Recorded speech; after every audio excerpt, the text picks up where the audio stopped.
अस्सलाम वालेकुम। आप देख रहे हैं मेरा यूट्यूब चैनल। आज एक नई वीडियो के साथ हाज़िर हुआ हूँ। मैंने अपने घर में मार्बल लगवाया है स्टेयर के ऊपर, तो मैंने सोचा आपके साथ एक वीडियो शेयर कर दूँ। ये मैंने लगवाया जी फ्लावर, बहुत ही खूबसूरत लग रहा है, आप देख सकते हैं। फ्लावर अच्छा मार्बल है।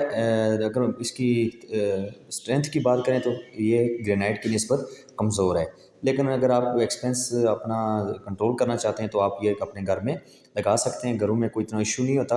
कमर्शियल प्रोजेक्ट्स पे हम अक्सर जो है वो ग्रेनाइट लगाते हैं। तो आप देख सकते हैं सामने मुकम्मल सीढ़ी हमारी तैयार हो चुकी है। कुछ इसमें हमारे जो ट्रायंगल यानी समोसा टाइप स्टेप हैं। स्टेयर आपने जब भी अपने घर में डिज़ाइन करनी है तो दो चीज़ों का ख्याल रखना है। एक, आपकी स्टेयर जो है वो 4 फीट या 3.5 फीट से कम नहीं होनी चाहिए चौड़ाई में, क्योंकि इसके ऊपर से आपने सामान लेके भी गुजरना होता है। तो इन चीज़ों को मद्देनज़र रख के स्टेयर डिज़ाइन करें। उसके बाद स्टेयर का जो राइज़र स्टेप, हर स्टेप का राइज़र यानी हाइट और थ्रेड, यानी जहाँ आप कदम रखेंगे जिसे टप्पा भी बोला जाता है, ये एक ही साइज़ के होने चाहिए, यानी आपस में इक्वल होने चाहिए। कुछ बड़े और छोटे नहीं होने चाहिए जिससे आपकी स्टेयर बुरी भी लगेगी और स्टेयर की कास्ट भी बढ़ जाएगी।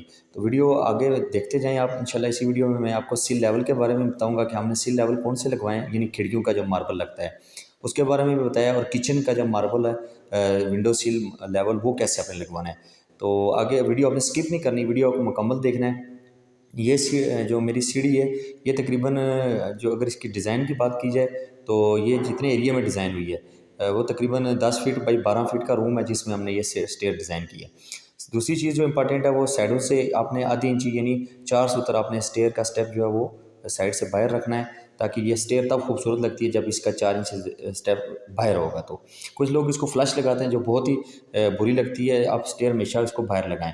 ये राइज़र और ये राइज़र चाहे ट्रायंगल के हैं या सीधे स्टेप के राइज़र, आपस में इक्वल होने चाहिए, यानी 6 इंच से ज़्यादा आपका राइज़र नहीं होना चाहिए। और ट्रैड जो है वो आप, जैसे ये समोसा है तो ये ट्रैप बड़े होंगे, लेकिन ये जो इक्वल मैं बात कर रहा हूँ वो सीधे स्टेप जो होंगे वो इक्वल होने चाहिए। यहाँ पर आपका फ्लश होना चाहिए स्टेयर मार्बल जो होगा।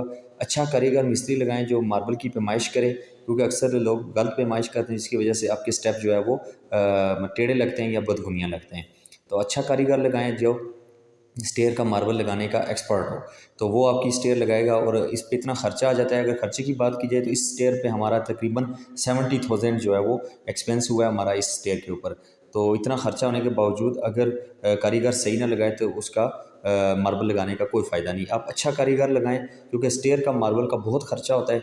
तो इस खर्चा भी हो जाए और चीज़ खूबसूरत भी ना बने, तो मैं आपको रिकमेंड करूँगा कि आप अच्छा कारीगर लगाएं। ये मेरे अपने ज़ाती घर की स्टेयर है, तो वीडियो वैसे ही मैंने बना के आपके साथ शेयर कर दिया कि अगर आप अपने घर में ये फ्लावर लगाना चाहते हैं तो लगा सकते हैं। इसके रेट की बात की जाए तो तकरीबन 220 रुपये पर स्क्वायर फीट इसका रेट चल रहा है। फ्लावर का और ट्रॉपिकल का दोनों का रेट सेम है। उसके अलावा ये आप घर में लगा सकते हैं, कोई इतना ख़ास मसला नहीं है। कुछ लोग कहते हैं जी मार्बल कच्चा होता है, टूट जाता है, तो घरों में आप लगा सकते हैं।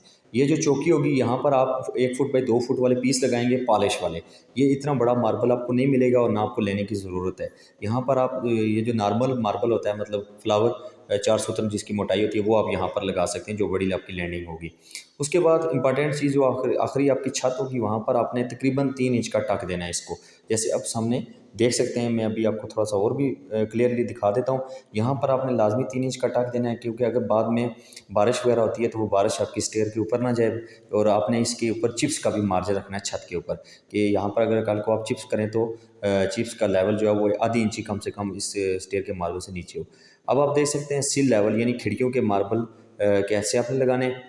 तो यहाँ पर हमने ग्रेनाइट ले लिया था, क्योंकि हमने शॉप वाले को बोला था कि अगर आपके पास ग्रेनाइट अवेलेबल है तो आप हमें वही दे दें। आप अपने घर में फ्लावर भी लगा सकते हैं, वो भी खूबसूरत लगता है। ग्रेनाइट जो है वो ज़्यादा मजबूत पत्थर है, तो इसलिए हमने यहाँ पर मार्बल ग्रेनाइट लगा दिया सिल लेवल में। और नीचे स्कार्टिंग जो है जब भी लगाएं तो टाइल की स्कार्टिंग लगाएं, ब्लैक वाली। अब आप किचन का मार्बल को डिस्कस करते हैं। ये देख सकते हैं आप, इसकी आपने दो चीज़ों का ख्याल रखना है। एक, आपने इसका जो गोला होगा यानी नोज़ होगी वो फ्रंट से भी बनवानी है और बैक साइड से, इसके दोनों साइड पे आपने डबल गोला बनवाना है। पिछली विंडो में मैंने आपको दिखाया था कि हमने पीछे से फ्लश लगा दी है, लेकिन यहाँ पर आप डबल गोला बनवाएं, क्योंकि ये किचन की विंडो होती है। ये अंदर वाली साइड पे भी इसकी नोज़ होनी चाहिए और बाहर वाली साइड पे, तब ये आपकी जो स्टेयर है वो खूबसूरत लगेगी और आपकी पानी वगैरह जो होगा वो आपकी दीवार पर नहीं जाएगा और सेम वगैरह भी नहीं करेगा। किचन की टाइल मुकम्मल हो चुकी है। हमने यहाँ पर किचन में ट्रॉपिकल लगाया है। आपको अंदर से भी दिखा देता हूँ, ये देख सकते हैं आप। आधी इंची हमने अंदर से इसको नोज़ बनाया और आधी इंची बाहर की तरफ से। यहाँ पर हमारी कटिंग होगी बॉल के लिए। इंशाल्लाह जब ये किचन तैयार होगा मुकम्मल तो आपके साथ वीडियो शेयर करूँगा। 2 फीट तक हमने इसकी टाइल लगाई हुई है और पीछे बैक वाल पे भी हमने मुकम्मल टाइल लगाई है। इसकी पहले भी वीडियो मैं आपके साथ शेयर कर चुका हूँ। अगर आप इसकी वो वीडियो भी देखना चाहते हैं तो मेरे इसी यूट्यूब चैनल के पे जाके देख सकते हैं। अब नेक्स्ट जो चीज़ होगी वो जो अंदर आपकी यहाँ पर केबिन बनेगी। आप कोशिश करें कि जो आपका स्क्रैप बचे टाइल या मार्बल का वो यहाँ पर आप मिस्त्री को कहें कि वो लगा दे। इससे ये होता है कि आपकी जो इधर गंद वगैरह कचरा गिरता है या पानी वगैरह होता है तो वो उसकी वजह से आपकी सफाई में भी आसानी होगी और आपके किचन की वाल्स में सेम नहीं आएगी। यहाँ पर अभी कटिंग होगी सिंक के बोल के लिए। वो आप नीचे से मैं थोड़ा सा आपको दिखा दूँ तो ये हमने जगह खाली छोड़ी हुई है। साइज़ आप अपने हिसाब से देख लें, उसके हिसाब से इसकी जगह छोड़ दें। ये वैनिटी है जी 3 फीट वाली हमारी। ये ओपन वैनिटी हमारी जो साइड वरांडा है उसमें हमने लगाई है, क्योंकि इसका बाथरूम में हमने अंदर वैनिटी नहीं दी। एक बाथरूम था जिसमें हमने 2.5 फीट वाली वैनिटी अंदर ही दे दी है। ये बाथरूम है हमारा, इसके साथ ही इसके अंदर हम ये कॉर्नर में आप देख सकते हैं बिल्कुल छोटा सा एक सिंक लगा देंगे सिर्फ हाथ वगैरह धोने के लिए। बाकी ये वैनिटी वज़ू वगैरह के लिए आप वैनिटी वगैरह बाहर यूज़ करेंगे। इसकी एक इंडियन सीट लगी हुई है, टॉयलेट आप देख सकते हैं सामने। ऊपर वेंटिलेशन के लिए भी हमने विंडो रखी हुई है और 7 फीट तक हमने टाइल लगाई है। इसकी भी हमने सिर्फ एक ही फीचर वाल लगाई है और साथ ही इसकी इंग्लिश सीट भी हमने रखा हुआ है पॉइंट, ताकि ये हमने गेस्ट वगैरह के लिए बाथरूम डिज़ाइन किया हुआ है कि अगर कोई गेस्ट वगैरह आते हैं तो कुछ लोग होते हैं वो सिर्फ इंग्लिश सीट इस्तेमाल कर सकते हैं बीमारी की वजह से या किसी किस्म की प्रॉब्लम की वजह से, तो उनको इंडियन सीट यूज़ करने में प्रॉब्लम होती है, जिसकी वजह से हमने इंग्लिश सीट का पॉइंट यहाँ पर रखा हुआ है। तो ये 2-3 चीज़ें थी डिस्कस करने वाली। उम्मीद है आपको ये वीडियो पसंद आई होगी।